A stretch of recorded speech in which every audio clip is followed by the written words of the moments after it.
नमस्कार, स्वागत आपका हरियाणा न्यूज 24 पर। मैं हूं प्रिंस लांबा। हरियाणा प्रदेश का एक गांव जिसने पूरी सरकार को, प्रशासन को अपने सामने झुकने पर मजबूर कर दिया, जिसके सामने सरकार को, प्रशासन को हार माननी पड़ी, जिसके सामने जनप्रतिनिधियों को नतमस्तक होना पड़ा, अफसरों को भी उनके सामने झुकने पर मजबूर होना पड़ा। हम बात कर रहे हैं पिछले 36 दिन से लगातार धरना प्रदर्शन कर रहे, आंदोलन कर रहे हांसी जिले के गांव चानोत की। चानोत गांव के लोग पिछले कुछ समय से लगातार इसलिए विरोध प्रदर्शन, धरना आंदोलन कर रहे थे क्योंकि उनके गांव में पीने का पानी नहीं है। पानी ऐसा उनको मिल रहा है जिसे पशु भी नहीं पी सकते। तो ऐसे में लोगों का उसे पीना, उसे जो है यूज करना, इस्तेमाल करना तो दूर की बात रह गई। और यही वजह थी कि लोग लगातार धरना दे रहे थे, आंदोलन कर रहे थे। अब इस धरने के ऊपर विधायक भी पहुंचे, विरोधी दलों के नेता भी पहुंचे, लेकिन समाधान कुछ नहीं हुआ। जब गांव के लोगों को पता चला कि हांसी शहर के लिए भाखड़ा नहर से एक स्पेशल पाइपलाइन ले जाई जा रही है पीने के पानी की,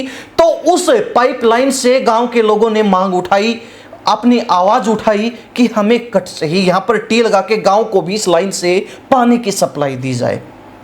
इसी मांग को लेकर लगातार गांव अड़ा रहा, लगातार गांव आंदोलन करता रहा, लगातार गांव के लोग सरकार प्रशासन के सामने एक बड़ी चुनौती बनकर टिके रहे, डटे रहे, खड़े रहे और अंत में जो है सरकार को यह मांग माननी भी पड़ी। लेकिन अगर आपको लगता है कि यह मांग जो है इतनी आसानी से मान ली गई सरकार प्रशासन के द्वारा, तो आप गलत हैं। पिछले 36 दिन से आंदोलन चल रहा था और इस आंदोलन के दौरान गांव के लोगों को क्या कुछ जो है ऑफर सरकार की तरफ से, प्रशासन की तरफ से दिए गए ताकि गांव के लोग शहरी पाइपलाइन से पानी के कनेक्शन की डिमांड ना करें, उस मांग को छोड़कर नई मांग पर आ जाएं। लेकिन गांव के लोग टिके रहे, अपनी मांग पर अडिग रहे और उन्होंने साफ कह दिया कि हम पानी लेकर रहेंगे। सरकार जोर लगाए, प्रशासन जोर लगाए, जनप्रतिनिधि जोर लगाए, चाहे कोई भी कितना ही जोर लगा ले, इसी पाइपलाइन से, यानी कि हांसी शहर के लिए जो शहरी पाइपलाइन ले जाई जा रही है पानी की, उसी में कनेक्शन लेंगे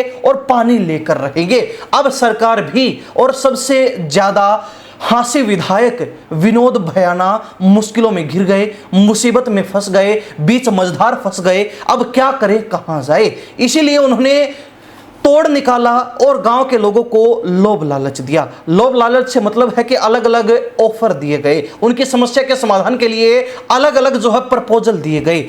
उनके द्वारा कहा गया, सरकार प्रशासन के द्वारा कहा गया कि चानोत गांव के लिए एक स्पेशल पाइपलाइन नई बिछा देंगे पानी की, लेकिन गांव के लोग नहीं माने। उनको और भी कई तरीके से जो है बहलाने का काम किया गया, लेकिन गांव के लोगों ने साफ कर दिया कि पानी लेंगे और हांसी शहर के लिए जो पाइपलाइन ले जाई जा रही है उसी से लेंगे। अब इसी को लेकर गांव के लोगों की लगातार मीटिंगें प्रशासन के साथ हुई, अफसरों के साथ हुई, लगातार मीटिंगें विधायक से लेकर और मंत्रियों के साथ हुई। रणबीर गंगवा जो जन स्वास्थ्य अभियांत्रिकी मंत्री भी हैं, उनके साथ भी गांव के लोगों की मीटिंग हुई और तमाम ये मुलाकातें जो है बेनतीजा रही। गांव के लोगों की सीधी सी मांग थी कि इसी पाइपलाइन से पानी लेंगे और सरकार प्रशासन अड़ा हुआ था कि इससे पानी नहीं मिलेगा, इसके अलावा अलग तरीके से जो आपकी मांग पूरी की जा सकती है। गांव के लोगों ने स्पष्ट कर दिया था कि हमें ना प्रशासन पर भरोसा, ना अफसरों पर भरोसा, ना सरकार पर भरोसा, ना मंत्रियों पर भरोसा, ना विधायक पर भरोसा, क्योंकि अब तक सिर्फ हमें आश्वासन और आश्वासन ही मिले, हमें पानी नहीं मिला। और उन्होंने साफ कह दिया कि यहीं से पानी लिया जाएगा। अब सरकार प्रशासन अपनी बातों पर अड़े रहे और दूसरी तरफ गांव अपनी मांग पर अड़ा रहा, जिसके बाद इस आंदोलन ने और भी उग्र रूप लिया। ना केवल हांसी जिले के, ना केवल चानोत गांव के, बल्कि पूरे हरियाणा से लोग इस आंदोलन में शामिल होने लगे और सरकार प्रशासन पर दबाव बढ़ने लगा।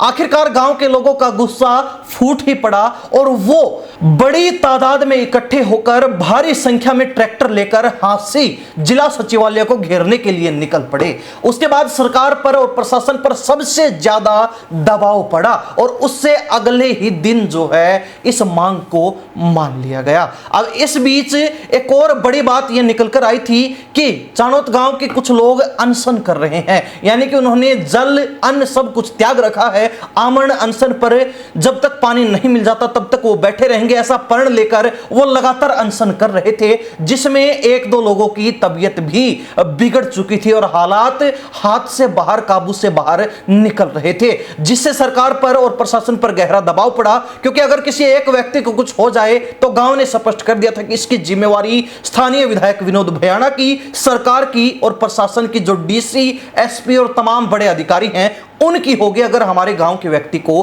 कुछ होता है तो ऐसे में कहीं ना कहीं प्रशासन और सरकार अपनी जिम्मेवारी से भाग नहीं सकते थे और इसीलिए उनको दबाव में आकर अब गांव की मांग माननी ही पड़ी। हालांकि एसपी के द्वारा भी यह बात कही गई कि अगर किसी व्यक्ति को कुछ होता है जो अनशन पर बैठे हैं तो उसकी जिम्मेवारी गांव की होगी, कमेटी की होगी, और उस व्यक्ति की अगर मृत्यु हो जाती, उसके साथ कोई दुर्घटना होती है तो उसका जिम्मा सारा गांव के लोगों का, कमेटी का होगा, उनके ऊपर मुकदमा भी दर्ज किया जा सकता है। यही गिदड़ भब की जो है डीसी के द्वारा भी गांव के लोगों को दी गई, लेकिन आमरण अनशन पर बैठे लोगों ने भी एफिडेविट दे दिया था कि हम अपनी मर्जी से गांव की समस्या को हल करवाने के लिए अनशन पर बैठे हैं, हमें बिठाने के पीछे किसी का हाथ नहीं है और अगर हमें कुछ होता है तो उसकी जिम्मेवारी गांव की और धरना कमेटी की नहीं बल्कि प्रशासन की, डीसी, एसपी की, स्थानीय विधायक की, सरकार की होगी। और जिसके बाद सरकार प्रशासन के हाथ पांव फूल गए, सरकार प्रशासन को गांव के सामने नतमस्तक होना पड़ा। विधायक को, स्थानीय नेताओं को, स्थानीय प्रशासन को, अफसरों को अपनी हट धर्मिता छोड़नी पड़ी और गांव जो मांग कर रहा था उसको जो का त्यों स्वीकार करना पड़ा। यानी कि गांव ने जो बात कही थी कि हांसी शहर के लिए जो पाइपलाइन पानी की जा रही है उसमें हम कनेक्शन लेंगे, तो उसके लिए टी भेजने का काम, कनेक्शन देने के लिए प्रशासन ने कर दिया है, सरकार ने वो मांग मान ली है। अब उसी शहरी पाइपलाइन से गांव को पीने के पानी का कनेक्शन मिलेगा।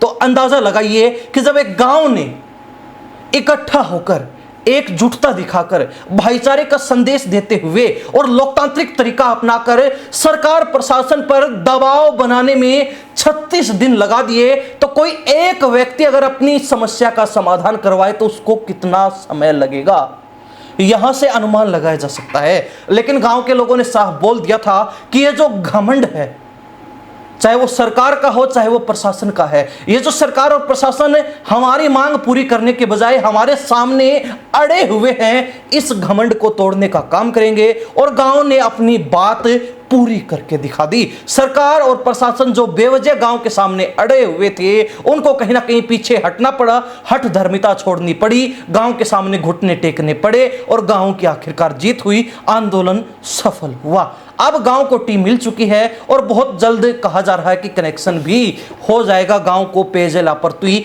हांसी शहर के तर्ज पर ही मिलनी शुरू हो जाएगी। अब गांव की जीत होने के बाद हरियाणा प्रदेश की जनता इस पूरे मामले को लेकर अपनी क्या प्रतिक्रिया रखती है, 36 दिन के बाद कैसे जो है गांव को सफलता मिली, कितना संघर्ष गांव के लोगों को करना पड़ा, आप उस संघर्ष को देखकर और इस आंदोलन की सफलता को लेकर क्या सोचते हैं, कमेंट के माध्यम से जरूर लिखिए। इन्हीं सब बातों के साथ हम प्रिंस लांबा, हरियाणा न्यूज़ 24। नमस्कार, जय हिंद।